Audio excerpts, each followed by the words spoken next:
Anda kembali menyaksikan Sergap Investigasi pemirsa. Dipicu saling geber gas motor, dua kelompok remaja di Kota Medan terlibat tawuran. Akibat aksi saling lempar batu ini, sejumlah rumah warga rusak.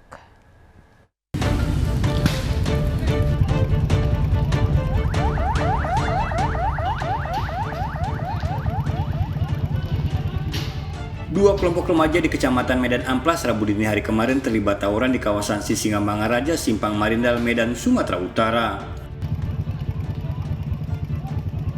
Aksi saling serang di tengah lemparan batu dan kayu terjadi hingga membuat beberapa rumah rusak. Tawuran para remaja dari Kelurahan Harjosari 1 dan Kelurahan Harjosari 2 dipicu saat salah satu kelompok remaja saling geber motor ketika bertemu di Jalan Simpang Sisingamangaraja Marindal hingga berujung baku hantam. Aksi tawuran bubar setelah pihak kepolisian datang ke lokasi. Berulang juga nyatanya, bukan sekali dua kali lah, udah sering kali. Keplingnya ini pun kan seharusnya ada solusi, nggak ngerti lah kita. Warga berharap kejadian ini tidak terulang. Dari Medan, Sumatera Utara, Said Ilham melaporkan. Menolak dimakamkan sesuai dengan protokol kesehatan, warga di Situbondo, Jawa Timur merebut jenazah wanita pasien positif COVID-19. Teriakan histeris keluarga membuat warga makin tak terkendali hingga merusak peti jenazah tersebut.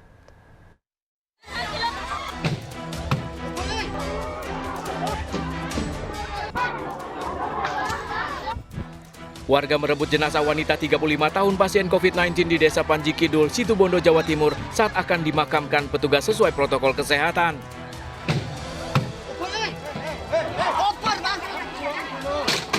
Warga bahkan sampai menghancurkan peti jenazah.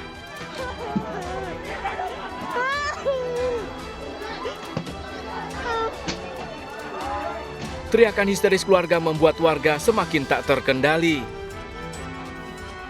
Warga kemudian memakamkan jenazah tanpa protokol kesehatan. Pasien meninggal dunia setelah sepekan dirawat di RSUD Situbondo. Pasca perebutan jenazah, Satgas Desa setempat akan melakukan tes swab pada keluarga untuk mengantisipasi penularan virus COVID-19. Rumah sakit pulang, moro-moro warga, semua warga kepingin tahu, cumaan gitu. Akhirnya ya kejadian seperti itu. Spontanitas tadi karena ada salah satu keluarga yang histeris sehingga masyarakat spontan mengambil tindakan yang tidak benar tadi dilakukan. Upaya selanjutnya seperti apa? Upaya selanjutnya dari kami, dari Satgas Kecamatan Desa, untuk keluarga kami lakukan isolasi mandiri, kemudian tidak berkontak dengan yang lain. Untuk besok akan kita lakukan swab untuk Warga diimbau agar tidak melakukan pengambilan paksa jenazah pasien COVID-19 karena beresiko menularkan virus COVID-19. Dari Situbondo, Jawa Timur, Rizky Amirul Ahmad melaporkan.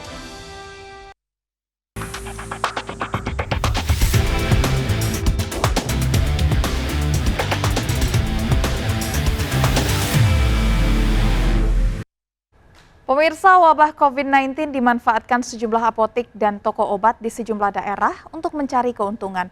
Para pelaku selain melakukan penimbunan, menaikkan harga obat bahkan hampir 7 kali lipat. Berdalih persediaan kosong, penyedia obat tega membohongi warga yang membutuhkan dengan dalih persediaan kosong.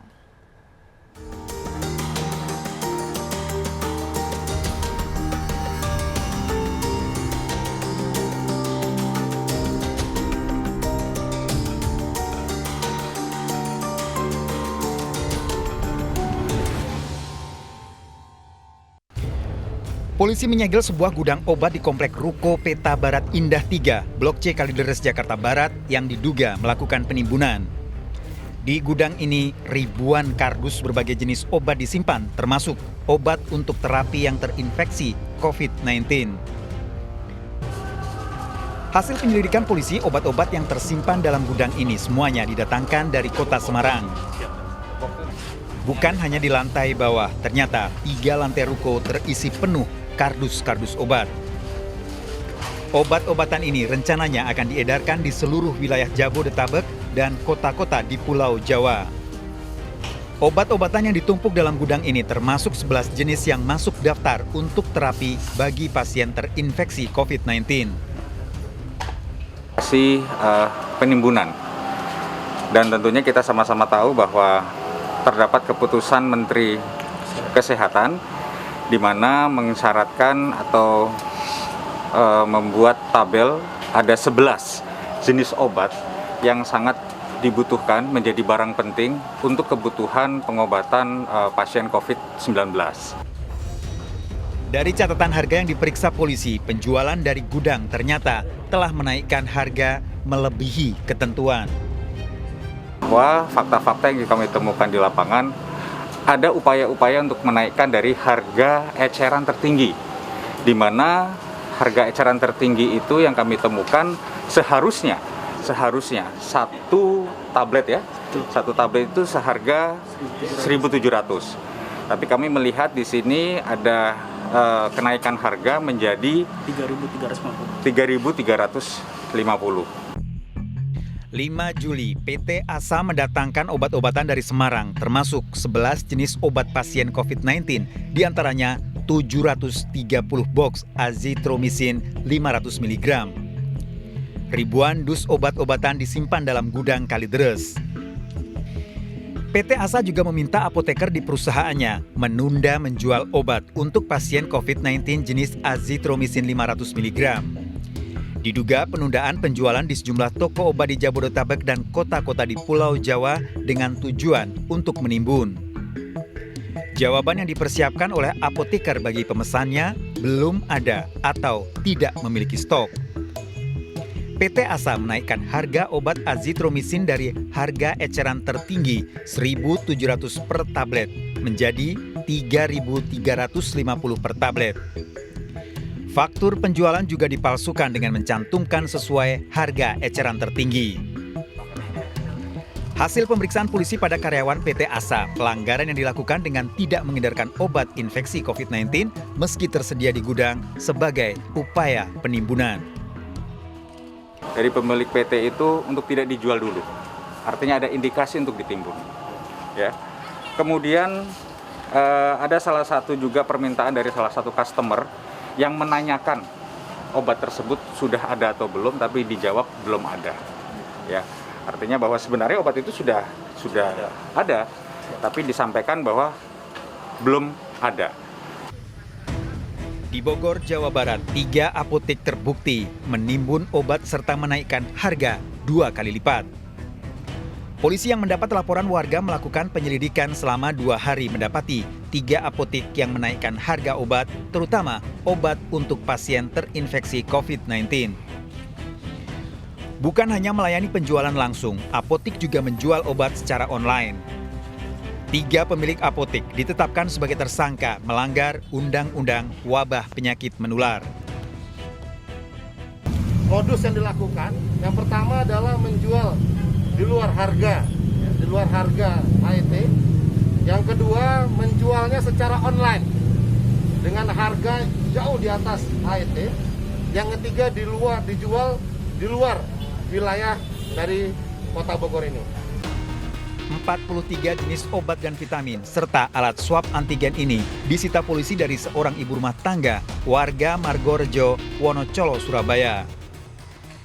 Pelaku sebelumnya membeli dari distributor, kemudian disimpan di rumahnya.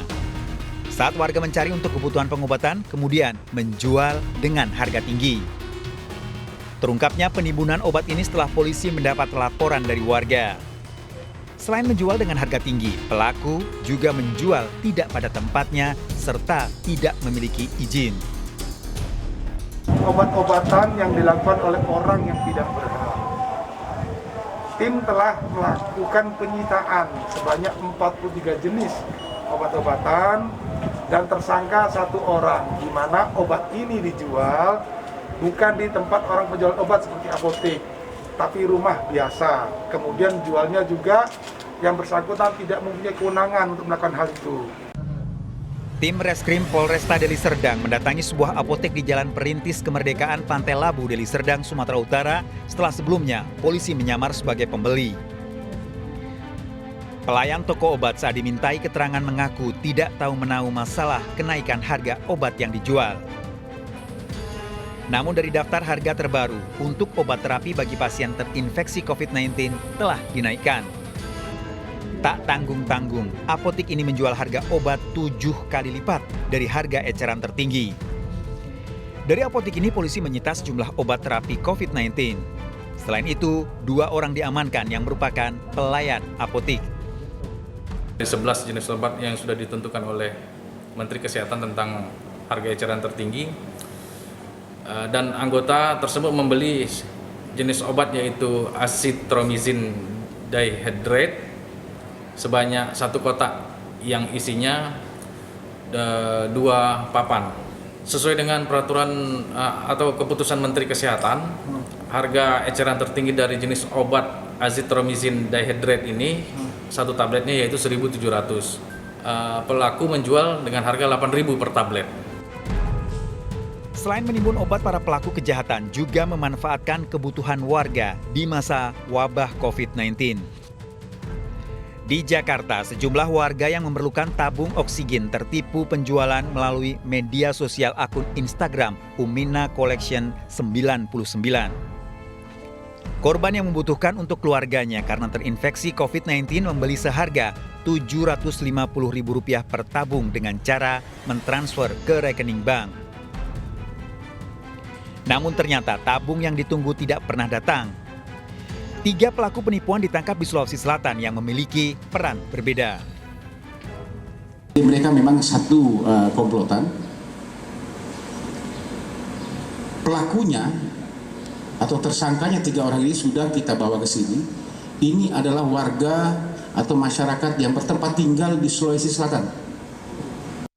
Korbannya cukup banyak. Yang sempat ramai di media sosial bahwa banyak sudah menjadi korban oleh para pelaku penipuan ini. Ya. Pelaku penipuan berjumlah 3 orang menawarkan jual tabung oksigen melalui Instagram. Tabung oksigen yang harga normalnya Rp250.000 dijual menjadi Rp750.000. Padahal para pelaku sama sekali tidak memiliki dan tidak berjualan tabung oksigen. Warga atau keluarga pasien COVID-19 yang memerlukan membeli dengan cara mentransfer uang ke rekening bank. Bahkan ada 1 korban yang membeli sebanyak 10 tabung gas. Warga yang menunggu tabung gas dengan janji pengiriman melalui kurir tertipu. Dari para pemesan, tidak satupun yang menerima kiriman tabung gas seperti yang ditawarkan. Para pelaku penipuan berasal dari wilayah Sulawesi Selatan. 2 pembuat kartu vaksin dan surat swab PCR palsu ini ditangkap polisi setelah terbukti memperjualbelikan melalui media sosial. Keduanya ditangkap di tempat tinggalnya, wilayah Jakarta Barat. Surat PCR dan kartu vaksin dijual dengan harga Rp50 hingga Rp100.000.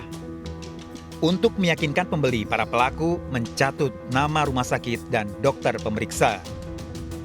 Mereka memasukkan beberapa lab yang dia temukan dari juga media sosial yang ada, kemudian itu yang digunakan satu aplikasi untuk bisa menarik lab maupun rumah sakit yang ada, hingga mereka mengisi data permintaan dari orang yang minta untuk dibuatkan swab, PCR, juga vaksin, kartu vaksin. Pembeli kartu palsu sebagian besar pekerja yang akan keluar kota kini diburu polisi karena memalsukan data. Tersangka dijerat Undang-Undang ITE dan pemalsuan data otentik terancam hukuman 12 tahun penjara.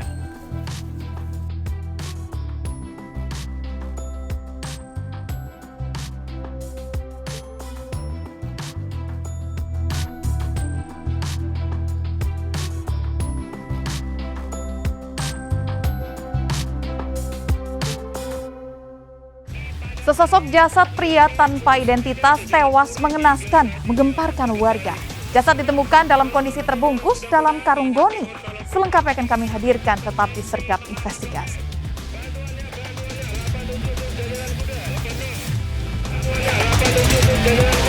Muda.